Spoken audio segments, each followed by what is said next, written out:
Hi, folks. We're just giving a few moments here at the top for Zoom to let everybody in to tonight's webinar before we get started.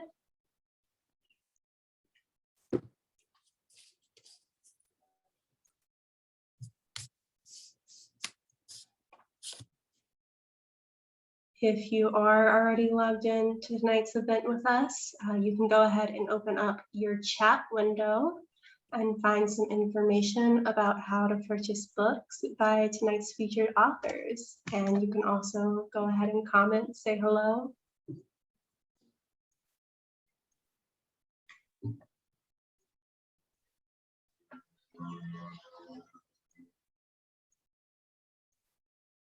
Good evening and welcome to tonight's live online author event with Greenlight Bookstore.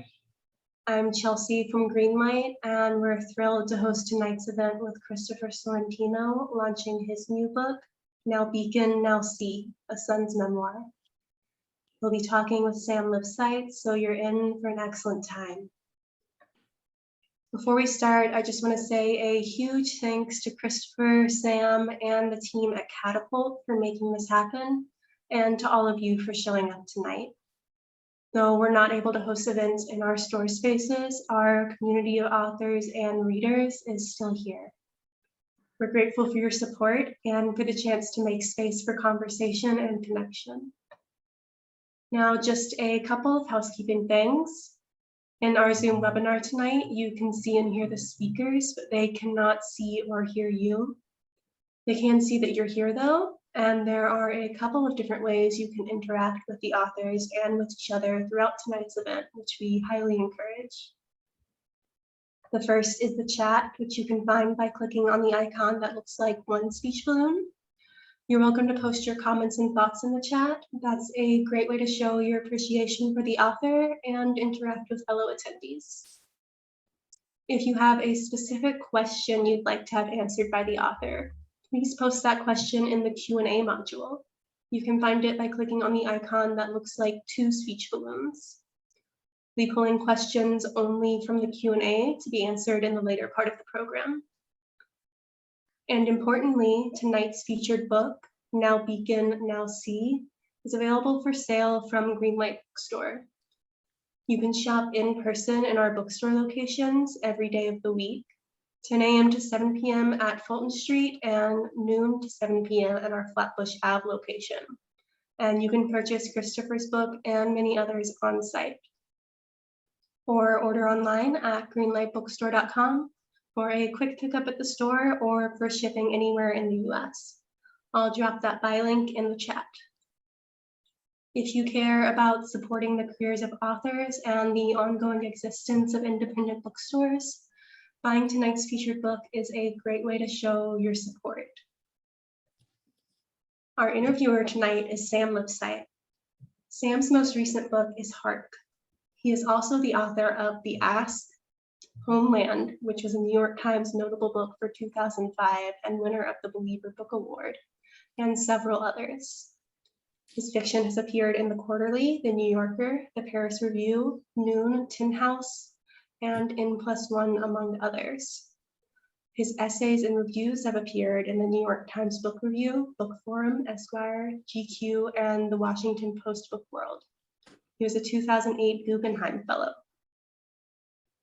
We'll be speaking with our featured author, Christopher Sorrentino. Christopher is the author of 6 books, including Trance, a National Book Award finalist, and The Fugitives. His work has appeared in Esquire, Harper's Magazine, the New York Times, the Paris Review, Playboy, and many other publications.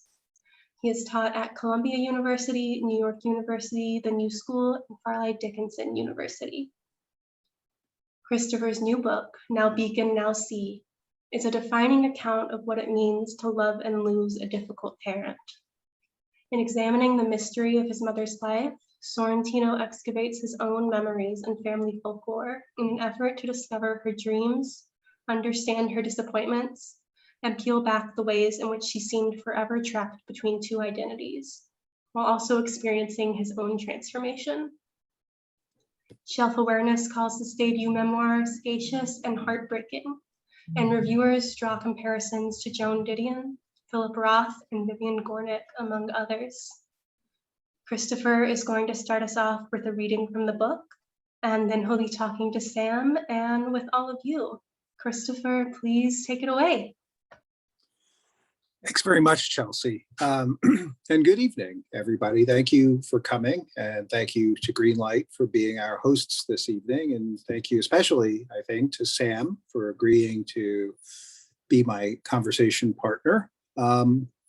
I thought that I would begin by reading the first chapter of the book in its entirety when I was kind of casting about for material to read to you this evening. I thought that the first chapter was the one that most likely contains it raises all of the questions that the book then goes on to address. And so I thought I'll just read that and then we can begin our discussion. So without further ado, Chapter 1 of Now Beacon, Now See.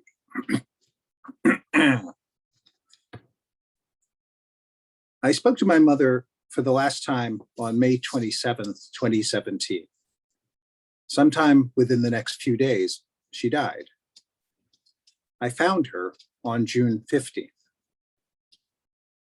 The sight of a decaying corpse is horrifying, but it's also a wondrous thing.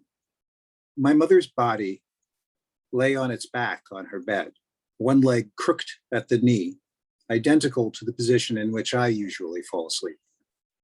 One small blackened hand lay across the abdomen. The face was a nightmare, although her hair was still lustrous, the corpse wearing it down in a way that I hadn't seen my mother wear it in years. It framed her skull on the pillow. The body seemed simultaneously collapsed and inflated. Maggots were busy at work. Her expensive mattress was ruined. The oxygen machine was still grinding away. The smell was overpowering. I felt that I deserved it, but abruptly, without thinking about it, I cut off my examination. I closed the bedroom door on her. I closed it as if trying to shut out something that threatened to engulf me. That was the last time I saw her. I have seen both of my parents dead, but watched neither of them die. 11 years earlier, when my father died, the sight was a reassurance I had demanded. The first thing I'd said when my mother had called to give me the news was, "Don't let them take him away." There he was, silent, wasted, flat on his back in a hospital room filled with the morning light of a beautiful spring day. It was the end of an ordeal. In my mother's case, her corpse took the form of a rebuke. My mother's final message to me felt like, "You are a bad son." My negligence had killed her. Nothing could have emphasized her loneliness, boredom, infirmity, frustration more than her poor remains, her finally having become one of those neglected elderly the neighbors recall only once they begin to stink. But even the neighbors had let her down. No one investigated when the newspapers began piling up outside the door to her apartment. A dozen or more copies of the Times, each in its shiny blue plastic bag. None of the porters or other staff of the nice building in which she lived questioned how likely it was that the elderly widow who tipped them generously, who chatted with them as if they were human, who never went anywhere, who never left a thing out of place, would have left on a trip without mentioning it or without stopping her mail, which accumulated to such an extent that the postman bundled it up with rubber bands and gave it to the doorman to hold for her return. So I was not spared the gruesome discovery. But clearly, I was at fault. Clearly, I was the one who had been responsible for her.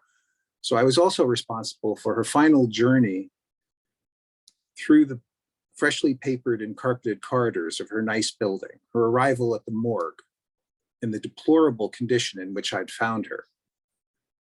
Over the next hours and weeks, I expected everyone I spoke to in connection with her death, the 911 dispatcher, the EMTs who responded, the police who followed them, the personnel from the medical examiner's office who followed the police, the funeral director, her doctors, her doormen, my relatives, her accountant, the manager of her co-op building, the lawyer I hired to probate her estate, to ask, where were you?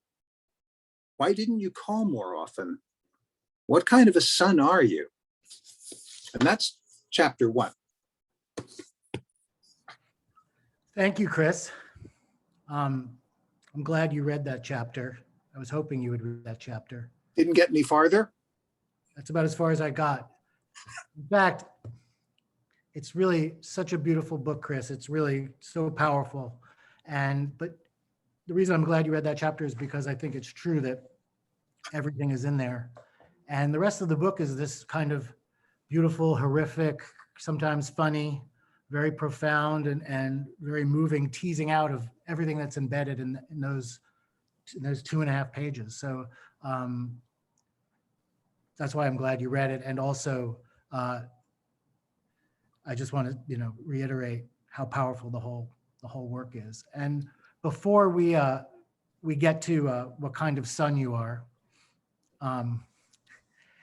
and before we kind of get into talking about this fascinating figure of your mother and this relationship that you had with her and with your father and the story of this book, I kind of want to back up just a little bit and ask one of my favorite living American novelists what made him decide to write a memoir. Good question. I had never really considered it before, and yet at the same time, not quite paradoxically, I always knew that I was going to write a book about my mother. The farther along we got in our relationship, the more I knew that I wanted to write about her because I spent so much time thinking about her.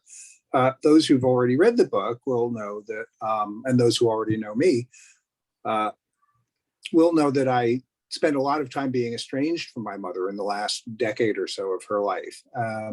And so I thought about her when I wasn't talking to her. I thought about her when I was talking to her. And the ironic thing is that when we were speaking, she spoke to me probably more often and more candidly than she had prior to my father's death, which was back in 2006. And when we weren't talking, I wasn't getting any information at all. So there was a lot to think about, and there was a lot to be fascinated about because she was a very interesting woman with a very, a life that sort of seemed to ebb, even though for as long as I knew her, I thought that she was just kind of a force of nature. She was really a strong personality, and perhaps no stronger with anyone than she was toward me, her son, toward whom she always felt a kind of proprietary sense. And so, that is why I wrote a memoir, and that is why the memoir probably embedded in your question is, why this memoir? And probably because I could keep myself adjacent to it, present, but not at its center. I was very happy to put someone else at its center. Yeah, I guess that's reflected in your subtitle of Son's Memoir. That kind of creates a little bit of that distance. It sort of situates the real subject of the book, and it's more about the dynamic. Is that fair? That is very fair. So, okay, let's talk about this force of nature a little bit. And maybe you could tell us a little bit about her, born Vivian Dora Ortiz, is that correct? And would become Victoria and Vicky over time. Could you tell us a little bit about her background and the interesting point about her birth certificate, and just sort of some of those tangles of identity that she kind of brought with her into the world?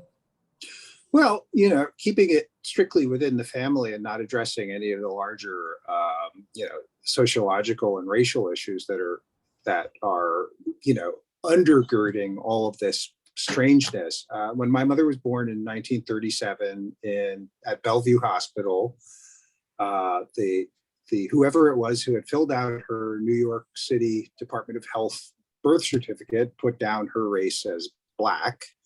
and put down my grandmother and grandfather's race as Black as well. Now, this was not anything that was ever spoken about in my house.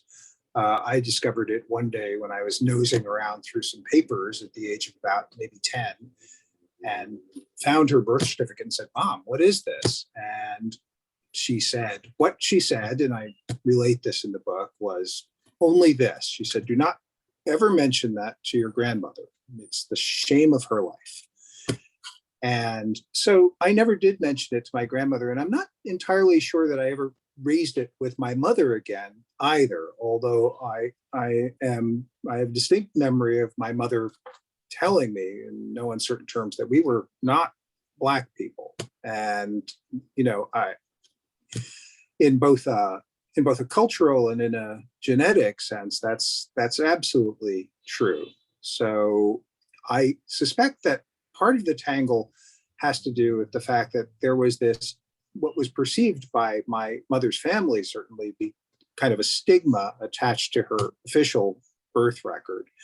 And I'm not entirely sure how my mother felt about it, but I do know that my mother was kind of determined assimilationist. She was raised in the South Bronx, Charlotte Street and Boston Road, which was became a famous intersection later on when Jimmy Carter toured it in the 1970s, when the South Bronx had pretty much become, you know, a complete ruin.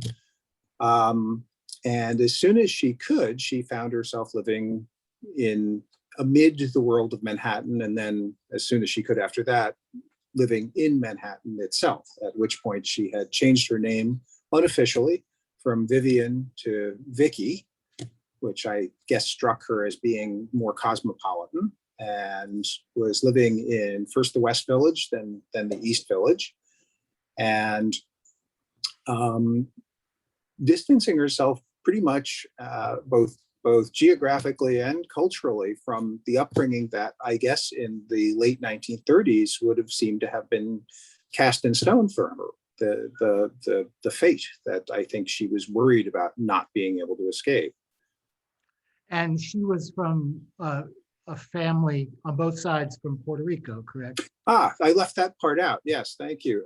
Yeah, well, quite an omission. Both of my grandparents were born in Puerto Rico, and they both migrated to the United States at roughly the same time, the very early 1930s, and they moved to New York City directly, where they promptly found themselves doing, you know, the kinds of jobs that recent immigrants do. My grandfather worked in a restaurant. My grandmother worked as a seamstress. Before she was a seamstress, she was a domestic servant for what I would guess was an affluent family living on the Jersey Shore. And so they pretty much settled into working class life. I think it was always an aspirational life, but in the early years, at least when they were trying first to raise a family, I think they lived in a kind of in a state of poverty. I don't think it was abject. I don't think the kids ever went without food or that they ever had to worry about homelessness, but it was definitely not a background of privilege, and it was a background informed by a sense of being other, a sense of not really belonging in the United States, or in the mainland, I should say. Right, and I guess thinking about your mother, you quote a line from Vivian Gornick about, who was from the Bronx as well, I think, who's very, very close to my mother, in fact. very close to your mother, who had a line about, you know, the goal of many people just to get from the working class part of the Bronx to the middle class part of the Bronx. And it seemed like that was part of your mother's quest, but there was more to it than that. And she had I think what I found one of the most fascinating aspects of the book was her very complicated relationship, both to, you know, what she was trying to shed and what she was moving toward, if that's a way to put it. And that just assimilating into some kind of mainstream kind of conforming culture wasn't really that interesting to her either. And and this is maybe where your father comes in as well, but like she was drawn to something very specific, which was seemed to be a Bohemian ideal in New York at the time. Well, I think that was a more accessible ideal back then, certainly. As I say later on in the book, in a slightly different setting, you could live a bohemian life pretty cheaply in Manhattan, well into the 70s. And yeah, I think that was exactly what my mother was drawn to. I don't think my mother wanted to have a house in Westchester and be sort of the mistress of her domain there. I think my mother wanted to be involved in something that to her was exciting, sophisticated, cosmopolitan, avant-garde. I mean, you could pick your adjective to describe it. I think that it was less material and more intellectual, more spiritual, more of a kind of distancing herself from the mainstream. Where she might have acquired that, I'm not entirely sure. I guess we can never really tell what it is that makes somebody want to step outside what appears to be, mainstream society, even if it's directly adjacent to mainstream society. Because my mother was hardly what, certainly by our standards, you would call a transgressive person. But she did not want to be someone who was, standing in line and waiting to be told what the next acceptable thing to do was. And I think that may have started because when my mother was about 14, she enrolled at the High School of Performing Arts, which is now part of LaGuardia High School of the Arts, but back then was a single school. And I think she began to meet very interesting people there. And she finished her high school elsewhere, but again, she was going to school in Manhattan, in Midtown, meeting people from many different walks of life, some of whom had come from backgrounds similar to hers, others who had come from backgrounds that I imagine for, a young woman her age coming from the background she did were completely unimaginable lives that these people had come from. And I think she wanted that. She wanted part of that. She wanted to cultivate herself. The irony being that my mother never actually managed to finish her formal education. She surely should have gone to college, and it surely would have been an expected option for her, as she'd been born even 10 years later. But as it was, she stopped after high school and never went on from there. It seems like from there, her education happened in the worlds she moved in. And before she met your father, she was briefly with Poor George. Or George Brott, yes. Calls him. My mother always called him Poor George Brott. That was when I grew up. I thought that was a title, in fact, and I still kind of reflexively think of him that way as well. And she was married to him for maybe 3 years. They were together for a little bit longer than that, but she got married, I think, just before her 20th or just after her 20th birthday. And he too was somebody who was looking for more than that. He was an electrical engineer. And my mother said to me when she discussed him that he was one of those people, this is a quote, who thought life wasn't worth living if you weren't an artist. And I think so George did what a lot of people who want to be artists but can't really do, which is they become drug addicts. So that's what happened with George, and that's what set my mother out the door when she was about 23 years old. And so that was when she began living a period that I describe, I think, in the book as a somewhat unsettled period, moving from place to place and trying on different things. And that was when my father entered about a couple of years after that. Right. I mean, she has very little money. She's kind of, she's a young woman in New York, sleeping often with a club next to her bed. Yes. Which is a kind of detail that's wonderful in the book because she carries that with her through. She doesn't throw that club away so fast. That's around for years.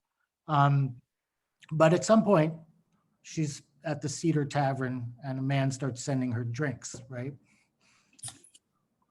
And that way, man was my father. Yeah. Say it with alcohol. And so that begins this relationship, which becomes a marriage, which spawns you. And it's a kind of not in that order, though. Not in that order. That's right. you're born and then they're married. And then, the book kind of takes us through a few decades of you living with them in different places. And I think the next stage is really what you call the Hobbesian East Village of the mid to late 60s, where you're living with your mother in a small apartment, and your dad's there too, but he's working at Grove at this point, right? Now, Right. I think that I want to just pause for a minute in the narrative, and because I think that even the reviews that are so rapturous about your book, some of them don't seem to quite get who Gilbert Sorrentino was. And maybe you could just speak to that for a second. Your father is a writer of great renown, and his reputation is building during this time. His reputation is beginning to build during this time. My father was a writer for about 50 years. He began publishing poetry when he was a young man in college, and then moved over to prose in the 1960s, and then moved over to prose almost exclusively sometime in the mid to late 1970s. And yeah, he was, I guess he's more respected than renowned. He was, in my opinion, a very good writer. Some of his books are really marvels, I think. I reread a bunch of them last year and was kind of surprised perhaps isn't the right word. I was a little startled by how effective I found them, how moving they were, especially now that I'm like 15 years removed from him being in my life as an actual person. And so, yeah, he was working at Grove Press. He was an editor at Grove. And we were living in a tenement building on 13th Street and Avenue B. And the neighborhood was, I would say, working class to lower middle class neighborhood around the time that we had moved into that apartment. And by the time the 60s had sort of passed the hump and entered the late 60s, it had become a rather bad neighborhood. It was decaying in a lot of ways. Stores were closing, buildings were burning down, buildings were being demolished. There were a lot of rough people there, a lot of crime. There was a kind of infiltration of the neighborhood by the flower children, many of whom then promptly turned around and they themselves became drug addicts. And one of the consequences of all of that was that our apartment became very insecure. We were burglarized a lot. One of the episodes in the book that was actually very uncomfortable for me to write was one time in which my mother and I were both in the apartment, and there was a guy on the roof across the air shaft from us who looked as if he was kind of casing our place. And my mother, for whatever reason, decided to share that with me. And I was just in a kind of state of terror until probably, last week about that. It was not a happy thing, and living in the neighborhood, I think, was kind of terrifying for all of us after a while. And we had to stick it out until there was an alternative, because one of the other things I discuss in the book is that, it wasn't a choice, living on the Lower East Side, just like living in Soho or living in any neighborhood, I think that had a kind of bohemian or avant-garde tinge to it, was not something one selected in order to have a place that, most accurately mirrored one's ambitions and one's lifestyle desires. It was a place where you lived because you couldn't afford to live in another neighborhood. And so we stayed there until 1970, when we got a break and we were able to escape. And I think my parents did think of it as a kind of escape by 1970. Yeah. And that was when you moved to the West Beth, right? But, Yes. And also I'll just pause to say our mutual friend Jerry Howard is in the chat telling us that Gilbert Sorrentino is indisputably and in every way a great writer. More people need to know that. I would agree with that. Thank you, Jerry, again. And I want to, Jerry has written about your father quite beautifully. I want to really Tell Jerry that my daughter still wears the T-shirt that he had printed up. She wears it repeatedly. She wears it even when I would prefer her not to wear it. This is a t-shirt, folks, that Jerry Howard had printed up that says Gilbert Sorrentino across the back of the top and has a big glowering picture of my dad on it. So she wears it all the time. Right. Anyway, please I want continue. one of those too. I want to really get a sense of, it's so beautifully done in the book that little Chris and Vicky, running their errands every day, doing, you guys are this unit. And, in some ways, a little later on, you'll sort of kind of come under Gil's spell a bit more, I think, and become your father's son in many ways. But in this part of the book, you're really, you two are inseparable in a lot of ways, and you're kind of, your dad's at work and you guys are fending for yourselves a lot of the time in this neighborhood. You're seeing glimpses of your mother that you see her speak Spanish sometimes and you didn't really know that part of her life. But she's very, there's a way that she can maybe be a little overbearing, and maybe certain ways that she wants to kind of control many aspects of your life. And she puts up lists all over the apartment, as I remember, kind of regulating even bodily functions. Could you speak a little bit about this? Well, my mother was a bit of a control freak, and it was one of those things, I understand it because I am as well. And I think you probably understand it a little too, Sam. I mean, we have very control heavy vocations, but my mother, since she wasn't a writer, actually kind of extended her sense of what needed to be controlled outward into the world. And, when it came to controlling her environment, well, again, I can completely relate to that. I'm a pillow fluffer and a floor sweeper, but my mother turned her attentions to like the human being who is sharing her house with her, and that would be me.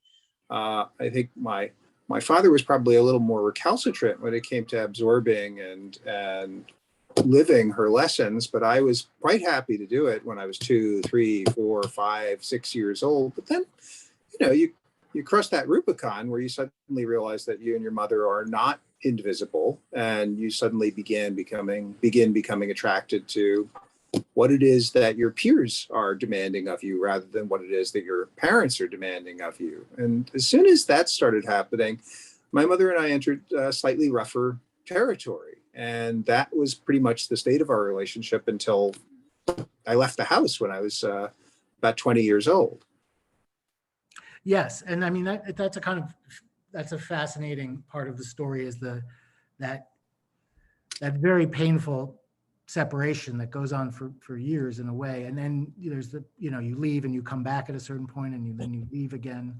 But I guess what happens also during this time, and which intrigued me, was the way that one of the questions you ask at the end of that first chapter is what kind of son was I? But another question that you keep asking throughout the book, and I think kind of undergirds the book as well, is what kept them together and why did she stay? And because one thing that comes across is that your father was getting his needs met in a lot of ways. He wanted to work. He wanted to, especially after he was able to leave his day job and write for all those years at the West Beth, and even after he eventually goes to Stanford and takes a professorship there, but he's still incredibly productive, and he's always working, and everything revolves around his routine for writing.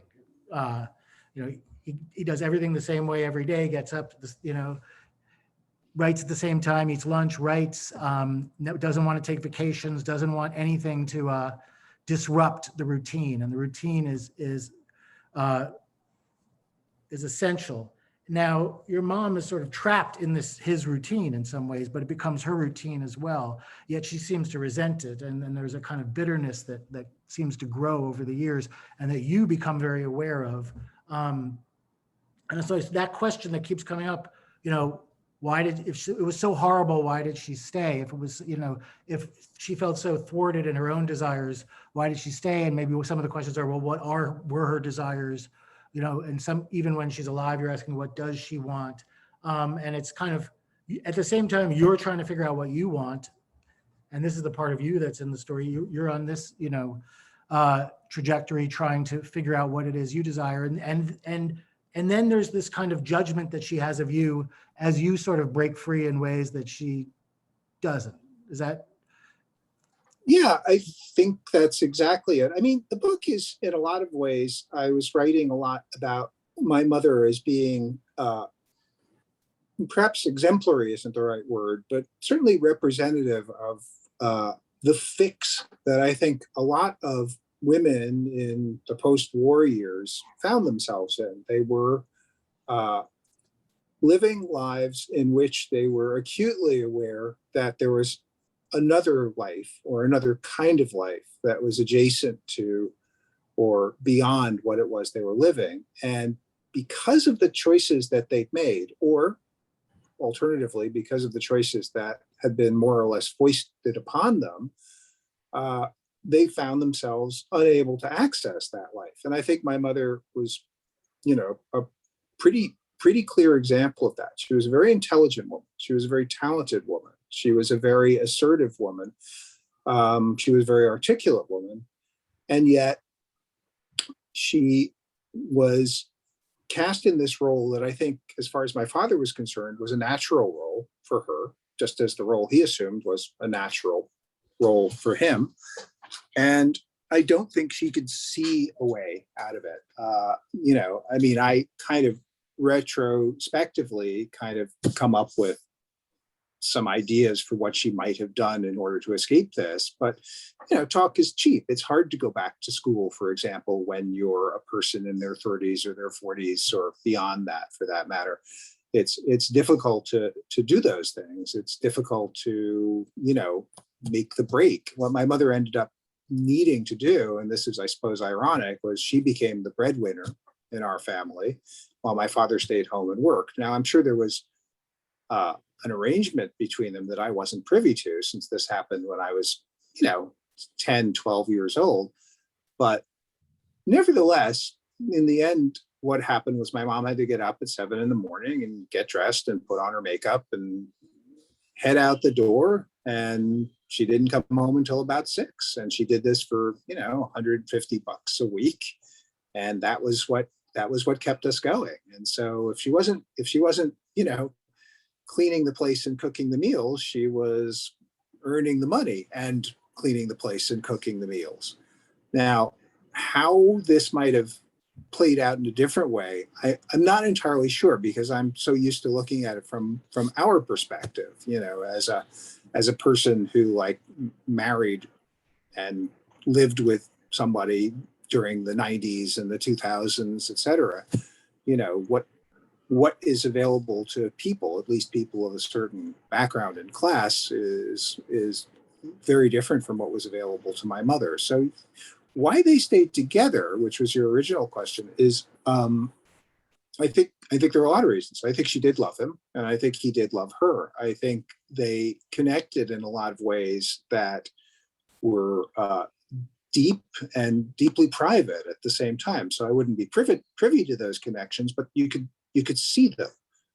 On the other hand, they were also very divergent in a lot of ways. And my father was so hidebound in his habits, compulsive, perhaps even obsessive compulsive in his habits, that there was no real way to dissuade him without him sort of falling apart a little bit. My father would always go a little crazy if he were deprived of what it was that he needed to do, whether it was to sit in the chair he preferred, or whether it was to stay at home for a year and write a book without setting foot outside the neighborhood. And I think there's the usual stuff, breaking up a household is a really hard thing to do.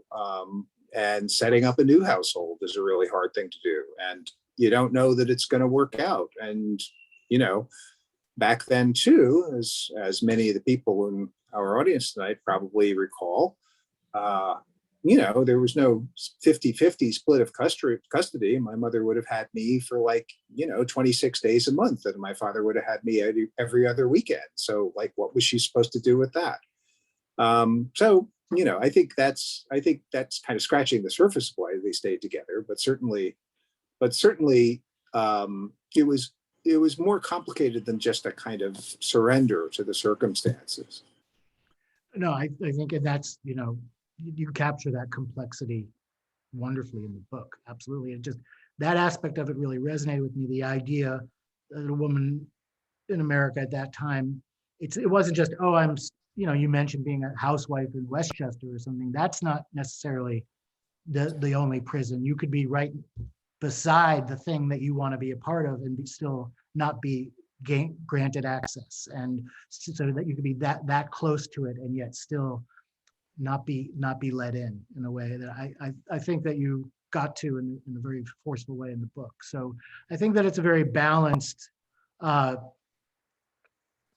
portrait in which it's, she has her foibles and failings, but there are also these circumstances that, no one could surmount, and they kind of conspire together. And that's how I read it. And that's what kind of gave her as a character such, so many layers and made her kind of so wonderful to read about. And I guess we're getting up to the point where people are going to ask some questions. And I just wanted to close by talking about that kind of period in the book after your father has died, and you're sort of spending some time talking about things, but then also going through years of silence at times, and how painful that is, and just how you maybe feel about those times now, having written this book. I regret that. It's interesting, and I say this somewhere in the book. I was always convinced that my mother would live forever because she seemed to me to be, the ready-made phrase is larger than life. It seemed as if anyone could just not die, it would be her. And I think that as frustrating as it was not to speak to her, I always assumed that I would speak to her again, and that there would be plenty of time for us to sort of correct our relationship. And there are a lot of reasons, the book goes into them, as to why it was hard to correct that relationship so that it would ultimately become normal, with her being the loving grandma who came over in white sneakers and babysat the kids and took them out to the park. But we did manage to come up with a way of relating to each other that wasn't false, and that wasn't in any way uncomfortable. It was sort of this middle ground we trod. And yeah, the part where we were having difficulty was always really deeply regrettable to me, because, it was such a relief to not have to be judged by her, because she was fundamentally a person who felt most comfortable when she was judging people.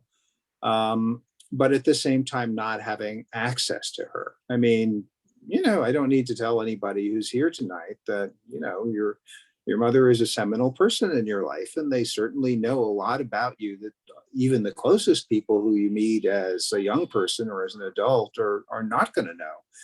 And to not have access to my mother, to not be able to ask her, like, what was that about? Or to not be able to say, guess who I saw, or whatever that was really difficult. But at the time, we just couldn't find a way to resolve our difficulties. And I was always a little bit afraid of confronting her because she could be pretty fearsome. Yes. Well, there's so much more I want to ask, but there are a lot of questions in the chat. So we'll turn it over to Chelsea, I believe, who will take the questions from here. But Chris, I just want to say, I guess I'm signing off for a while at least, if not for good. Thank you for letting me talk to you tonight. And I'm just, I love the book. I was just really blown away by it. And I also wondered if there's, perhaps a volume 2 in you. I'm hoping. If that's an actual question, the answer is sort of. I mean, the original idea was to write a book about both of my parents. And I decided not to do that for 2 reasons. The first reason was that it would have been like a 600-page book. And I think I had enough trouble selling this book as it was. So I think it was probably a good choice not to work on it for another year and a half and then, go out there and meet a lot of rejections. The second reason was that I realized when I was considering what I might write about my father, that a lot of it would sort of directly contradict what I'd written about my mother. And, I think this sort of literary uncertainty, this sort of destabilization of like an existing text is terrific in a novel, and I do it all the time when I'm writing fiction. But I think in a memoir, it might have been a little bit baffling and a little bit wrong. So I decided to put that project aside until this one had, been completed. And so now that's sort of what I'm working toward. I'm not exactly sure what my approach is, but I do want to write about my father. I don't want to write it from, front to back the way I did with my mother, which is for those of you who are concerned, it's a very linear narrative, starts chapter 1, ends chapter 20, whatever, and it just begins in the beginning and ends at the end. And so, no trickery.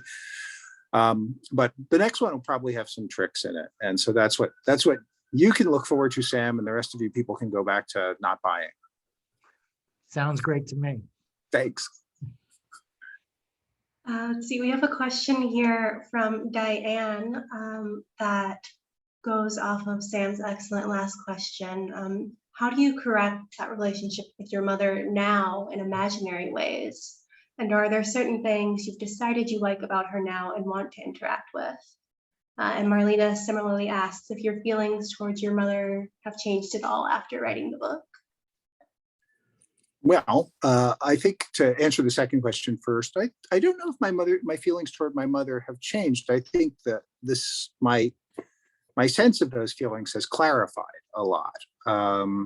I think one of the last things I write in the book, as it's coming to a conclusion, is that I discovered after my mother died that I actually loved her very much, and it was hard to see that a lot when she was alive, because I spent a lot of time being angry by her, being frustrated by her, being stymied by her in one sense or another. So I see it as a much more purely loving relationship now, and of course she's not here to do anything to kind of, knock that off the rails in any way. In terms of dealing with her now, in terms of in a mental or a fantasy way of approaching her in our relationship now, I think the answer to the first question sort of stands. I think about her as being a person who now can be sort of fixed in place. And so I can circle her and consider her in all of her aspects without worrying about her moving or changing or suddenly telling me that, some article of faith that I'd held for many years was actually in fact untrue. So it's a little easier to deal with a target that isn't moving than it is to deal with a moving target. So I hope that answers those questions. Thank you. And we have a question here from Ethan. Obviously, book-length nonfiction writing is a new mode for you. Let us set Death Wish aside for the purposes of discussion. But did you think the formal, aesthetic, conceptual challenges to writing this book were also different from the ones you encounter in fiction writing? How did you arrange the book or find its voice? I thought they were very different from fiction writing, because it's a question of marshaling and arranging your materials rather than inventing your materials and then marshaling and arranging them. So I had, an abundance of raw material to work with. I had 54 years worth of it, and all of the years of my mother's life prior to that. And so what I really had to do was select what I was going to use. So, this is a kind of caveat for anybody who intends to read the book or is interested in reading the book. It's very selective, and in that sense, it's also very exclusive. There's a lot in the book that's left out. There are a lot of things in the book that I left out because I didn't think they were important to the narrative. There are some things in the book that I left out because I thought that they would sort of deviate from, the way in which I wanted the book to tell itself. And there are a lot of things in the book that simply needed to be recreated for the purposes of the narrative. I mean, some of them on a very simple level, like, there are dialogues in there that I am recreating that took place in the late 1960s or the late 1970s. Now, those are not in any sense, corroborable or corroborable. I don't know if that's a word, but I think you know what I mean. There's no way to verify those things, and yet I invented them, and I invented other things as well. I don't mean that I created facts, but I do mean that I created scenes, and that in itself is similar to writing fiction. But once again, we're dealing with historical fact, even if it's only my own private history. So yeah, it was a very different approach than writing fiction. I also too wanted to adopt a kind of stripped down language. It's not what I would call in any sense flamboyant. I'm not very interested in the kinds of literary devices or literary techniques that often inform my fiction. I was trying very hard to keep things very straight and moving forward in a very legible way, because I wanted the book to be legible. I wanted, for once in my life, I wanted the content to be more important than the form, and so it was. And Gerald says at a certain point in your father's career, your mother's becoming known as the wife of Gilbert Sorrentino would have become an identity in itself, especially in the somewhat hothouse worlds of Westbeth and Stanford. How did she deal with that applied, let us say, identity in day-to-day life? Well, she didn't like it. She didn't want to be Mrs. Gilbert Sorrentino. And in fact, just a little aside here, I actually found, when I was going through my mom's stuff after she died, I found like 4 credit cards that were issued to Mrs. Gilbert Sorrentino. And I remembered that my mother had, after being issued these credit cards for 5 or 6 years, mounted a kind of campaign with MasterCharge and what used to be called Bank AmeriCard and Sears Roebuck to actually have them issue the cards in her name. And she managed to get that done. So I would say that she didn't want to be Mrs. Gilbert Sorrentino in any respect, but she certainly didn't like being Mrs. Gilbert Sorrentino, a kind of adjunct to the great man of letters. That, I think, really bothered her. And there's actually an anecdote I relate in the book about how my mother would get very angry because there was this period in time when she would pick up the phone when it rang in our house, and she would say, "Hello," and they would say, "Gil, please." And my mother was just like, "I am not your secretary. I am not your answering service. Get these people to say hello to me, or just do not accept their calls." And I don't know if that was ever resolved to her satisfaction, but she certainly voiced it. I think at Stanford, it was really difficult because not only was she dealing with people who were mainly interested in my father, but she was dealing with people who were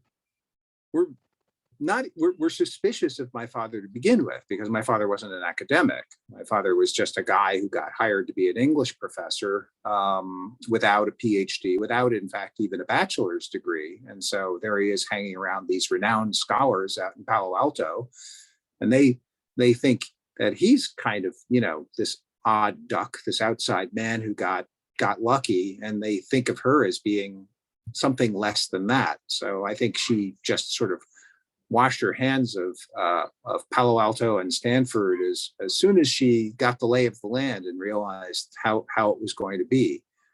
So yeah, that was kind of her attitude toward being the wife.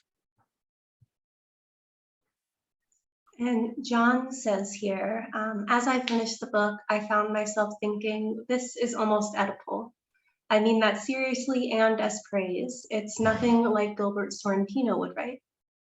Now Beacon is at bottom a search for understanding. It strives everywhere in 100 different ways to know what makes these people tick, your mother in particular.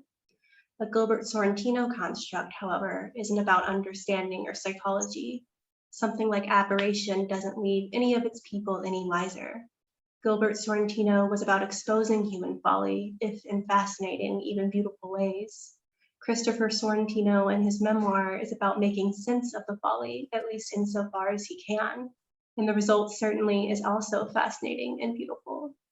Do you agree or disagree with that sort of schism between you and your father's works, or do you have any thoughts on that? Well, I think that's a really nice and perceptive thing to say about my book, and I thank you. Was it John? Yes. Yeah, I thank you, John, for that comment. I do agree. I mean, I don't think it's that divorced from my father's work as to render it unrecognizably the product of his son. I would say that most of my work is fairly distant from my father's. I have a lot of concerns that I don't think my father shared. I have a lot of literary tastes that I know my father didn't share. And I've found his work to be really useful to me pretty consistently over the last 30 years or so, but not delimiting in any way. I think this book is full of lists, for example, which is one of the hallmarks of my father's work. There are certain effects in the books, sort of incantatory effects in the book that I think my father would have approved of. But yeah, I would say that it's completely a product of a different mind, a different sensibility, and a different time too. You know, a lot of the issues that I think I discuss here having to do with my mother's life, the life of women, the life of people who were, members of striving classes or assimilationists, are not concerns my father ever really addressed in his work on the surface like that. We have time for one last question here, and this one is from Diane. It's actually for Sam. Is there something about the book that surprised you, given what you know about how Chris writes and what he cares about? Sam, go home. I don't think that I was surprised, but I was, just the whole time really admiring the way Chris was writing a different kind of book. It didn't use, he mentioned a few devices, but really it was not like his fiction.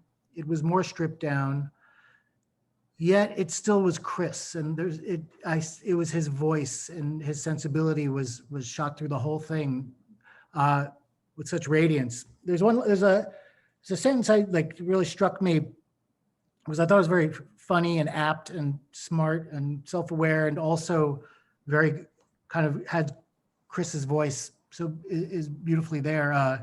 And he's talking about when he actually becomes a writer. So maybe this is a good way to close it out. But it's sort of the moment when he for a while he's been playing music. Of course, his mother tells him he's no musician, but he's been playing music in bands, and but he's now suddenly, almost like a lightning bolt, he's going to be a writer. And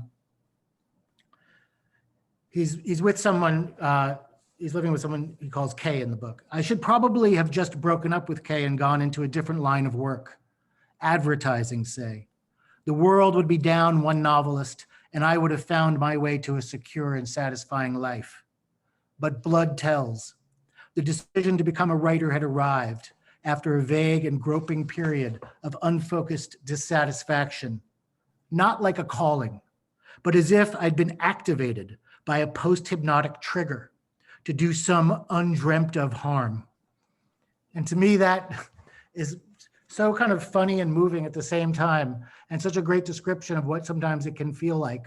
We have this idea of the grand calling, but actually it's more like you're some assassin who's been activated.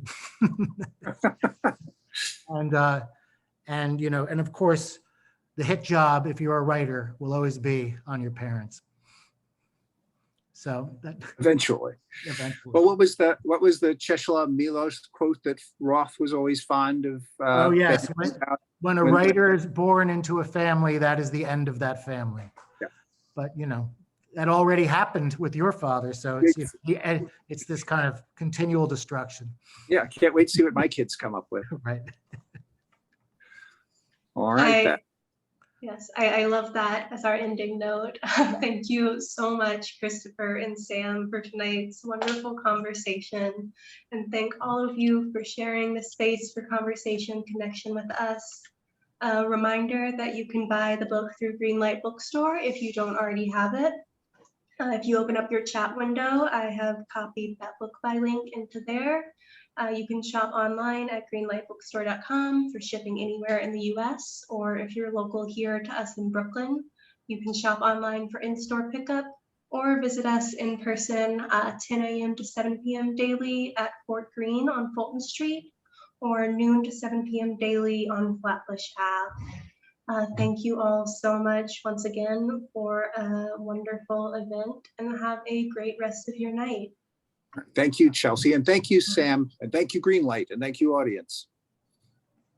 Yeah. Night, Thank you. everybody.